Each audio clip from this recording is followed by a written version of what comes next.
volunteered that he didn't think the team had played a very good first period. And I heard your comments after the win. You also identified a not great start.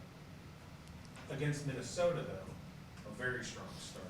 Is that how good a sign is that to you about the mental state of your team that they were able to identify immediately in the afterglow of a 6-2 win that more work needed to be done? Yeah, well, it's good that Kopi said that. I didn't hear that. It's usually always the coaches who are never satisfied or complaining.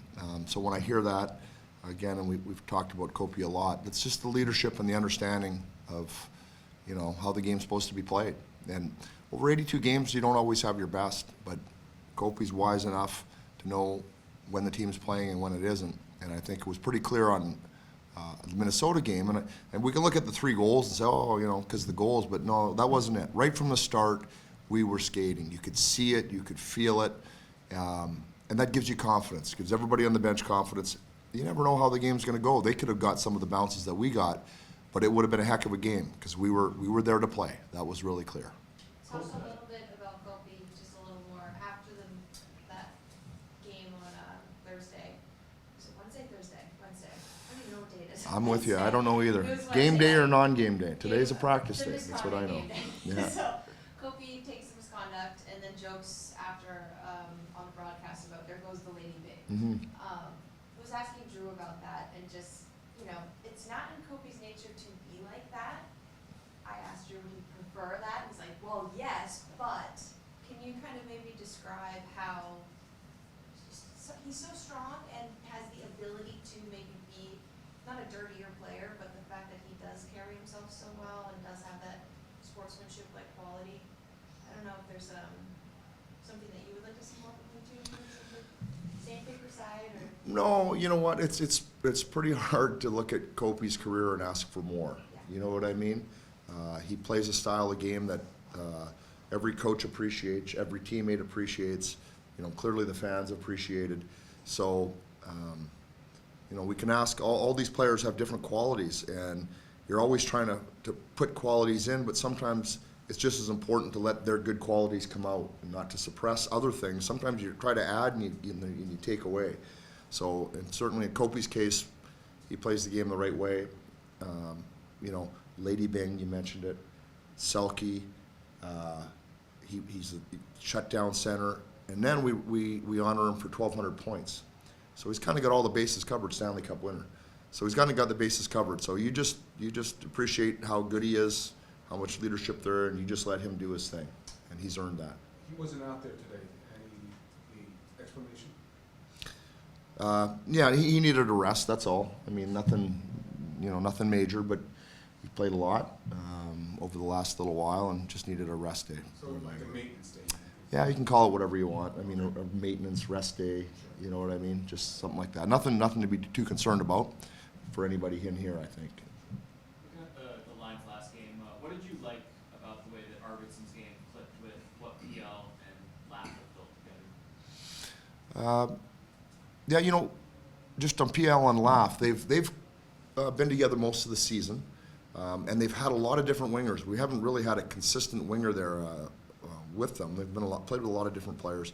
Arvy's an easy guy to play with, so I think we have some chemistry between Laff and Doobie, and Arvy fit in there, really well, because there's a mix of size and skill, speed. I think Arvy brings a little bit more speed and quickness, and yeah, they have the elements of a really good-looking line, and I think we saw that in the first period in particular. And then, again, the game turned a little bit after we got our fourth one to start, but I think yeah, we liked what we saw out of that line.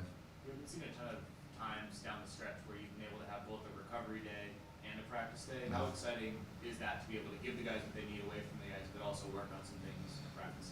Yeah, I mean, we've kind of mapped it out. We're not going to have a lot of them, so there's without trying to slow the practice down too much and lose the pace and the energy, which is what you want at this time of the year.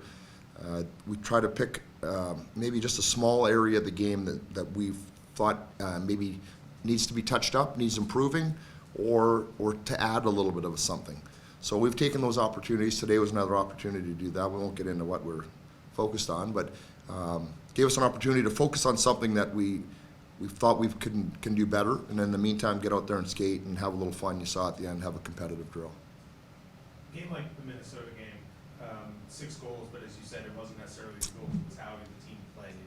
There's a fight, there's unpleasantries, convincing win in back-to-back games. Is that the sort of moment that you can build on as a coaching staff emotionally and see it as a sort of a launching point or a catalyst point in the season? Well, you'd like to, but you know, we've had those types of wins this year too, and you know what I would say, it's just a hard league. It's hard to be on an emotional high and a physical freshness every night and every game. It just is. You always want that and you demand that, but it's really difficult to have. So for me, the bigger part of it is maybe not always staying at that level, but not dropping down to this level. You know, you have a little bump back and then you go up again. And it's like a graph. You don't want this. You just want it to be kind of like this and you know, continuing to progress. So, you know, we want to be as best as we can be against Tampa. That's a, you know, form close enough that we've seen them win the Stanley Cup and hoist that. We know the quality of team. We're going to have to be at our best again. And, you know, I expect that we are. But there are nights when, for whatever reasons, you just aren't. But you just can't fall too far on those nights. Are there specific things that you'll look for to suggest that the team is not having a drop back, or that they are in the next game, 2 games, 3 games? How often? Yeah, well, no, I mean, sometimes it's shift by shift, but that's the you know, that's the coaching part of it, because we kind of know what perfection looks like from our team play and individuals, and you know, when it's not that, sometimes you get frustrated, but you can't be that frustrated all the time. There's a fine balance, because if I'm frustrated and the other coaches are frustrated, you know, we're projecting that on the players right away, and all of a sudden they get frustrated and we make it worse.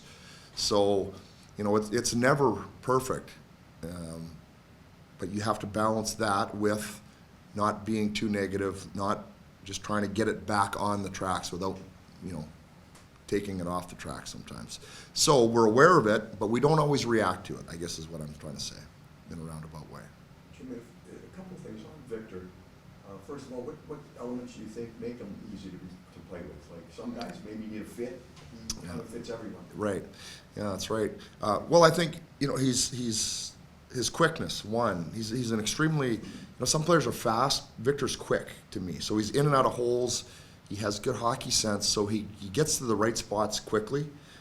Maybe the biggest thing, you know, he's got good hand and good shot, all the other things. But for me, the hockey sense with the quickness puts him in the right spot, maybe ahead of other players. And, you know, you get the puck and he's where he should be, or where you'd like him to be. So he's an easy guy to play with that way. Is he a guy that's noticeable in the locker room and on a bench when his presence is back? Yeah, he is. Because he's an emotional player, you know, and to your point, sometimes players can be too emotional and it hurt them a little bit, but you don't want to take it out of a guy who's emotional, because most times the emotion is positive and the other guys can feed off it. So, but he's emotional, and sometimes he gets pissed off, you know what I mean? And you're not necessarily happy that he's pissed off, but that's him. He wants to win, so you got to let him run with it sometimes. Jim, it's been game to game for the goaltending, but when it comes down to the playoffs, can you do the rotation, or do you have a decision to make? Oh, that's a good question, Dennis. Why don't you table that one till we're in the playoffs, and 2, we're getting really close to starting, because it's hard for me to answer that right now. It really is. It's, for me, that's too far out. Both goalies have played really well. That feels pretty good. That's an easy one for us. That's right in front of us right now, and we'll just leave it at that.